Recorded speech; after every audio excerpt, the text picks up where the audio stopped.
Quick Slants is presented by your local New England Honda dealers. Around here, we Honda.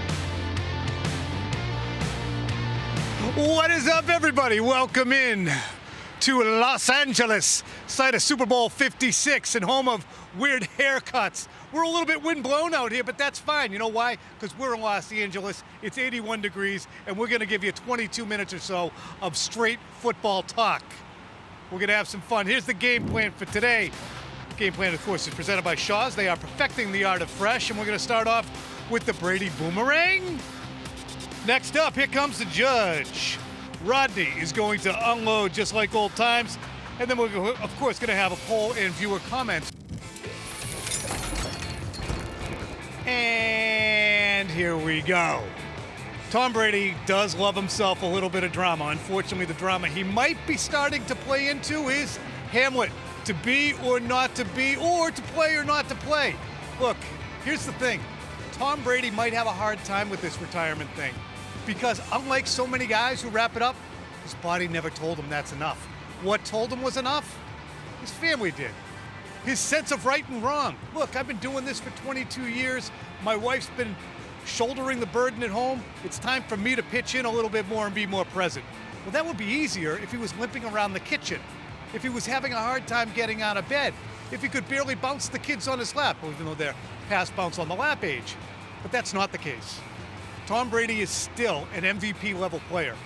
And the fact that he left that door not even really just ajar, kind of open, means that we are going to be processing, quite possibly, a Farvian when will he come back conversation, maybe in the not too distant future. Oh boy. Megaroo, where are you?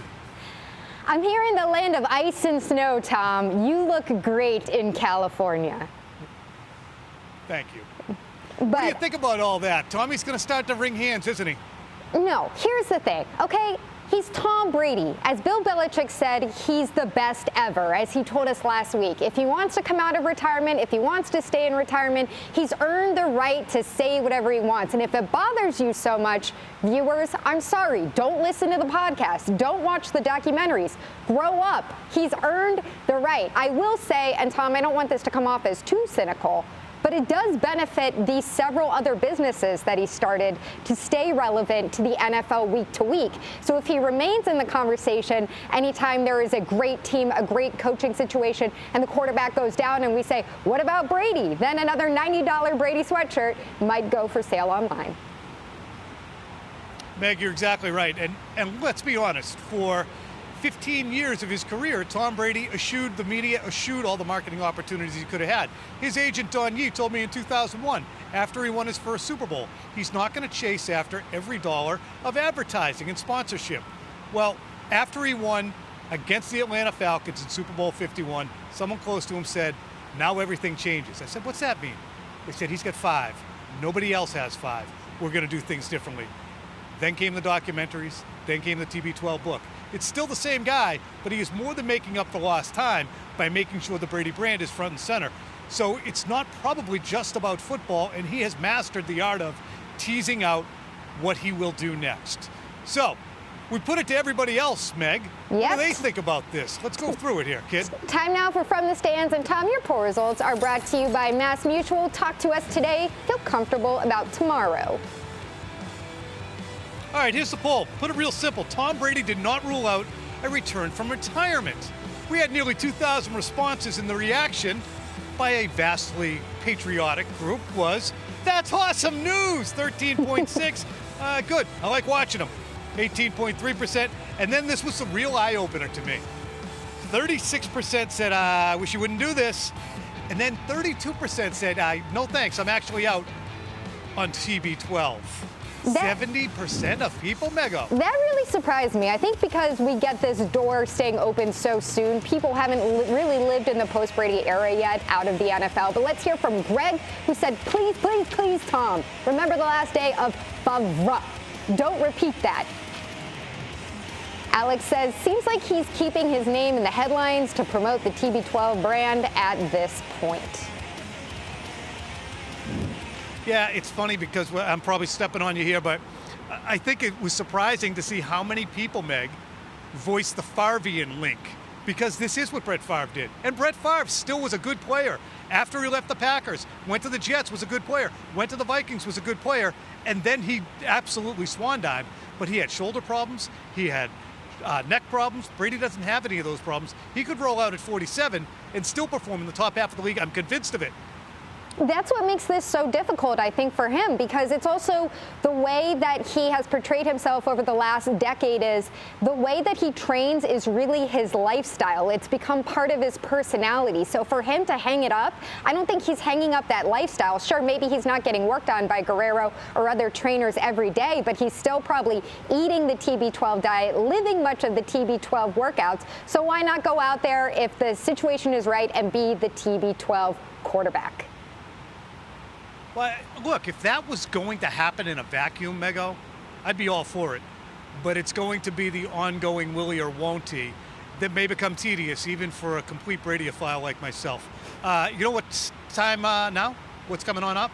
Ladies and gentlemen, it's something we like to call the Mega Hot Take. Mego? Yeah, I'm pivoting to the NFL at large because this past week has to go down as one of the messiest in modern NFL history from a reputational standpoint.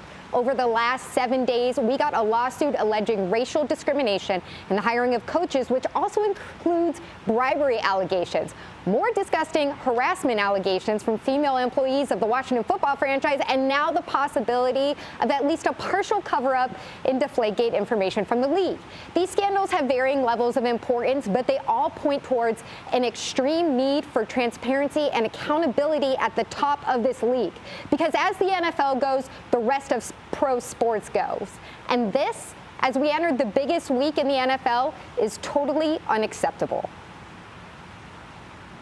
Meg, I appreciate all you're saying, but I'm going to push back on one aspect of that.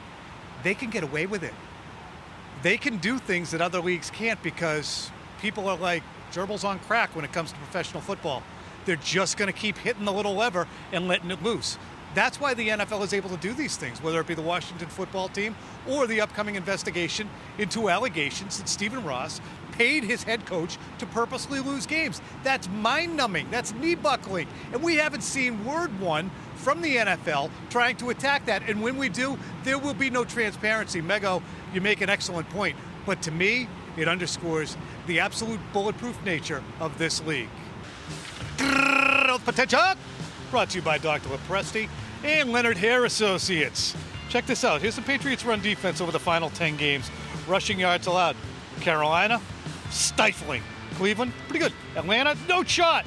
Tennessee went crazy. Buffalo, that was in the wind, in the snow, in the rain.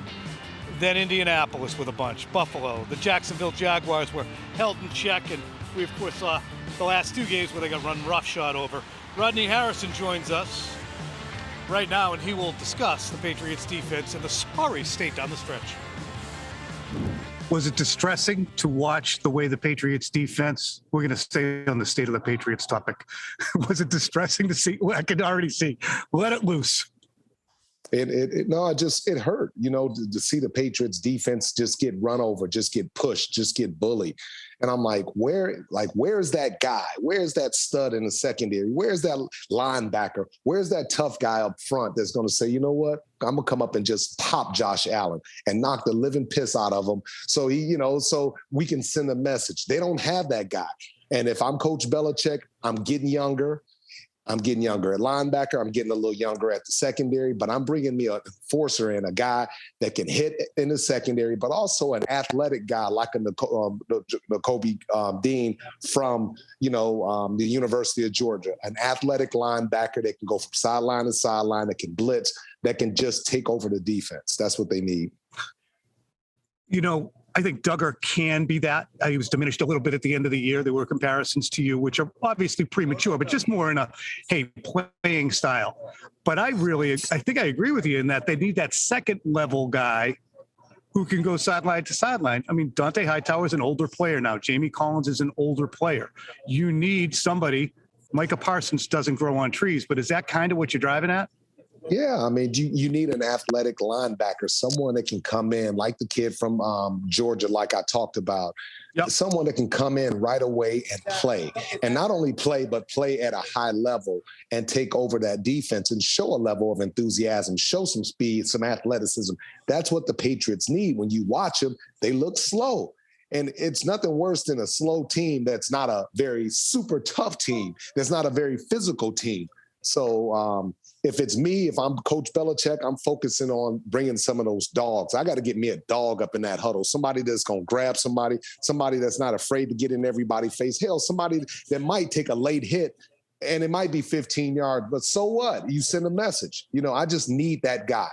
We had a big sensation last week because Tom Brady, when he retired, put out a statement thanking the Buccaneers, thanking the folks in Tampa. Now, he gave a statement thanking the people here in New England in 2020. But people up here were agitated that Tom did not specifically thank them. And I think that agitation reached ownership level too. Robert Kraft felt badly. When you left the San Diego Chargers, that hurt. They didn't want you to play there anymore. And I think Tom felt similarly here in New England. First and foremost with Tom Brady, he just made one of the biggest decisions of his life. And the Patriots fans have to understand, this man is torn. He's torn because I know deep in his heart, he still wants to play football, okay? But also he has that responsibility toward his family. So he wants to go to his family, but that aspect of football is still right there, So it's tough. And I would just say this to the people of New England. That man did everything he could, and I watched him, everything he could for New England to be successful. So don't judge Tom based off of tweet, off of an Instagram post, off of emotional response that he's gone through. Judge him based off of 20 years, the heart, the soul, the dedication, the commitment, the freaking wins. Going out there when he wasn't 100%, time and time again, taking less money, making $15 million when he should have been making $25 million. Okay, that's how you judge Tom Brady. Don't sit back after he won all those championships and he sacrificed so much for the town, for the city, for the organization, and then judge him based off of one little incident like this. It's not fair to Tom because he's not that type of person. Tom doesn't do business like that. So however it came out, he wanted to thank Tampa. He wanted to thank New England. Just accept it for what it is. Tom Brady's heart. He's a good guy. How emotional this is. Exactly. That's all I'm saying, bro. So don't sit there and bust Tom chops and think that he's a bad person or he was trying to send subliminal messages. This is when you put 22 years into something, and he sacrificed more than that because it started back in college. Not including all of the road that he went through in high school. Like, you give everything, man. You put your family on the back burner. You put your wife on the back burner. You sacrifice a lot. So all I ask is the fans is understand what that man has sacrificed and how much he loved you guys, because he would not have been able to win those championships without those fans yelling and screaming. All right, ladies and gentlemen, you've seen all the great duos, Peaches and Herb, Hall & Oates, Simon and Garfunkel, Tom and Phil. We're live in LA. And we are in LA again. Our coverage brought to you by Mass Mutual. We are outside SoFi Stadium, and Phil Perry joins us. We got plenty to get to regarding Rodney, but news on the Patriots coaching staff front as the Patriots made an announcement regarding Joe Judge today, Phil. They did. They announced that Joe Judge will be hired to the staff as an offensive assistant, Tom. So they still don't have an offensive coordinator, but now they have a former head coach who Bill Belichick has lauded many times in the past for his overall coaching ability, and he's an assistant to the staff. What's that tell you? Well, it's interesting in that the Patriots often sidestep the responsibility that a coach has, not responsibility, at least the idea that he would be put in the crosshairs by the fandom or the media by not giving a coordinatorship right away. But additionally, as it happened with Brett Bielema as well, who came from Arkansas and then served as an assistant with the Patriots in an advisory type role, oftentimes when a guy's fired, he's still under contract and will still be collecting. I don't know this to be the case with Joe Judge, but were he hired as the Patriots offensive coordinator, there might be some give back that would have to go on with the New York Giants. Again, I don't know that to be the case, but the Patriots sidestep having Joe Judge in the crosshairs if he does end up being the play caller. Additionally, it doesn't compromise him if there's more payout from the Giants. I just wonder about Mac Jones and all of this, Okay. Tom, because Mac Jones, to me, is on an upward trajectory, but he is someone who still needs help in terms of his development. And now we may not see another assistant added to the staff. Who knows? Maybe Bill O'Brien comes on eventually. Maybe Adam Gase comes on eventually. But if it's Joe Judge and Mick Lombardi and Nick Caley and a host of others that are putting this thing together offensively, what does that mean for Mac Jones's growth? I'd be a little bit concerned about that. Yeah, you should be concerned. There's two things at play here. First, the Patriots are so fortunate that they ended up with the guy whose greatest aptitude was his mind, was his acuity. Okay, Zach Wilson's got an unbelievable arm. He can move around. But he wouldn't be ready to move on from an absolute Einstein of offensive coaching like Josh McDaniels. Same thing probably with Trevor Lawrence, certainly with Justin Fields or Trey Lance. The Patriots are lucky they have a self-starting brain in Mac Jones. They're lucky, but he needs work. I mean, right. Whether it's mechanical or whether it's understanding of the defense as we saw it late in that season, he still has a long way to go in order to be the franchise cornerstone that they want him to be, and that I think he has the ability to be, Tom. But you lose a tremendous teacher at that specific position, and you fill in with guys that haven't really had a lot of experience coaching that position before. When Patriots coaches go someplace and then boomerang back to the place, does that send to you a message that the Patriots don't have a lot of trust in anything other than the way they do things? Well, they want that consistency, right? And Bill Belichick has been so big on that over the course of his career here, but also in Cleveland. I think it's something that really started in Cleveland. We're going to elevate our own guys because we don't want to have to reteach them our way of doing things. We have to look at a little bit of what Rodney had to say about the defense. We just have a few seconds here. Do you co-sign on the slow and soft? And give me two names. What an assessment that was for Rodney Harrison. I think he wants them to add a Rodney Harrison. Yes. In the draft, if you're looking to get faster at the linebacker level, which I think a lot of people are, I don't know if the Patriots are going to be willing to sacrifice size in order to do that, but there are fast big guys at linebacker in this year's draft. Darian Beavers from Cincinnati and Chad Muma, two guys who just had great weeks at the Senior Bowl down in Mobile, Alabama, would be fits for the Patriots on day 2, in my opinion. If they can get a Muma and a Beavers, you're going to be real happy. All right, coming up after the break, Odell Beckham Jr. He said he would have come here? Are you kidding me? What do we read into that? Quickfire is coming up next, and Meg rejoins. Tom and Phil will be in California all week as the Rams get ready to take on the Bengals in Super Bowl 56. Super Bowl coverage on NBC Sports Boston is presented by Mass Mutual. Time now for Quickfire. And we're going to start with, whoa, BJ? Odell Beckham Jr. was how close to coming here, guys? It sounds like it was real close. And Phil, he said that had Bill Belichick rolled up on him a few years ago and Tom Brady was still here, he would have shown up. But what do you read into the news that the Patriots did kick tires on OBJ? It tells me that they know they need to upgrade at the receiver position in order for them to compete with the best of the best in the AFC. So this offseason, Mego, they should be pursuing a true X on the outside. It's interesting that you say an X on the outside because everybody that I've heard from is like slot, slot, slot. You got to get that slot receiver in there to get Mac Jones a little security blanket. But let's move on to Mac slander. Our friend Tony Maserati was not too happy with some of Mac Jones's performance and behavior in the Pro Bowl last weekend. You know how I think of Mac Jones? He's a puppy. He's a little puppy. That's what he is. He's a puppy that's kind of bouncing around on the field, chasing butterflies and dandelions. Compare Burrow's demeanor to that of Mac Jones. Compare the demeanor. And to me, they are so different. I don't totally get this because we crushed the guy during the season for being too stiff at the podium, and now we're crushing him for dancing in the end zone during the Pro Bowl. That totally doesn't matter at all. So what is he supposed to do? You know what? From the cigar after the national championship game to the on-field style of play, I think there are more similarities between Mac Jones and Joe Burrow than really any other quarterback I could think of. Well, and to me, Mac Jones is just authentic. He understands who he is. He might be a little bit nerdy, but however he conducts himself behind the scenes has clearly ingratiated himself to his team. And he's got pros like Dante Hightower and Devin McCourty, Matthew Slater, absolutely in love with the guy. I would take their opinions over anybody else's. This again? we're talking about Deflategate. The year is not 2015, but Mike Florio had a report that the league may have covered up some data that would have possibly exonerated the Patriots in that whole fiasco. Is there any credence to this? Why are we still talking about this? Why are we still talking about this, Tom? I really don't understand.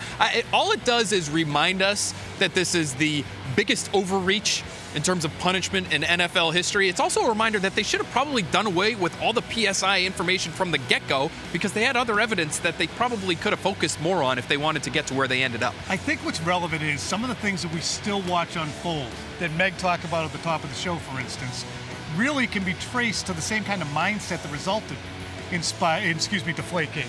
There were scores to be settled by owners against the Patriots. They wanted Roger Goodell to walk the line and reel in the Patriots, so they went on a crusade. And they ended up looking stupid, which they so frequently do when they let those agendas get in the way. Well, Tom, you put out a poll. We don't have any time to look at it, but taking the temperature of people's excitement for this Super Bowl, and 60% of respondents said whatever. They're not excited about it. My favorite storyline for this Super Bowl, though, is Joe Burrow. I just am completely enamored with the Cincinnati Bengals, and it could be the biggest Super Bowl upset in 20 years, Phil. How special is he? He's going to have to be incredible to beat this Rams team. All right. We had a great time out here. Mego, I want you to land the plane back there. We'll see you by the end of the week.